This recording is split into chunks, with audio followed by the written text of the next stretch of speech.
अस्सलामुअलैकुम। आज मैं आप लोगों के साथ मज़ेदार से गजरेले की रेसिपी शेयर करने वाली हूँ।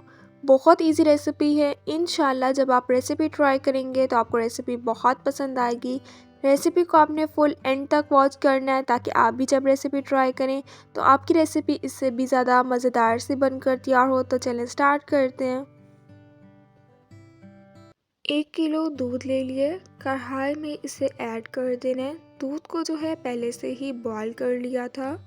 2 अदद अब इसमें इलायची ऐड कर देनी है। 2 किलो गाजरें ले ली थी, इन्हें अच्छी तरह से वॉश करके इन्हें कद्दूकस कर लिया है। कढ़ाई में अब ऐड कर देना है।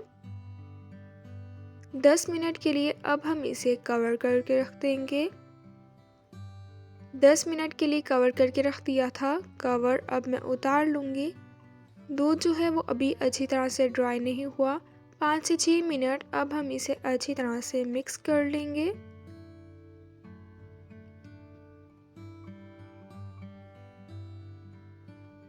पंद्रह मिनट के लिए अब हम दोबारा इसे कवर करके रख देंगे ताकि दूध जो है वो अच्छी तरह से ड्राई हो जाए।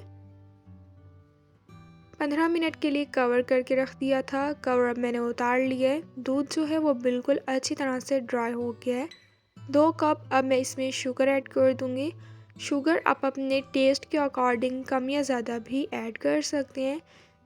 10 से 15 मिनट हम इसे अच्छी तरह से मिक्स कर लेंगे ताकि शुगर जो है वो अच्छी तरह से मेल्ट हो जाए। 10 से 15 मिनट अच्छी तरह से मिक्स कर लिया है। शुगर जो है वो बिल्कुल अच्छी तरह से मेल्ट हो गई है।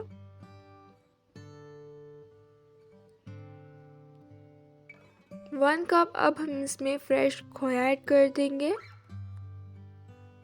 खोया ऐड करने के बाद दोबारा 10 से 15 मिनट इसकी अच्छी तरह से भुनाई कर लेनी है।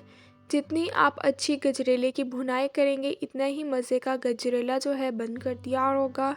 1 कप अब हम इसमें कुकिंग ऑयल का ऐड कर देंगे। ऑयल ऐड करने के बाद 5 से 6 मिनट दोबारा इसे मिक्स कर लेना है। थोड़े से मैंने आलमंड्स ले लिए थे, इन्हें बॉईल करके इनका छिलका रिमूव कर लिया। आलमंड्स ऐड कर दूंगी। अगर आपने कोई और ड्राई फ्रूट ऐड करना है तो आप कोई और ड्राई फ्रूट भी ऐड कर सकते हैं। इसको जो है अब मैं डिश आउट कर दूंगी। थोड़ा सा मैंने खोया ऐड कर दिया, थोड़े से आलमंड्स और थोड़ा सा बारीक चॉप किया हुआ पिस्ता ऐड कर दिया। गजरेला जो है काफ़ी डिफरेंट तरीक़ों से बनता है। इंशाल्लाह जब आप इस तरह ट्राई करेंगे तो आपको रेसिपी बहुत पसंद आएगी। इंशाल्लाह अब मिलूँगी आप लोगों से अपनी नेक्स्ट वीडियो में। तब तक के लिए अल्लाह हाफ़िज़।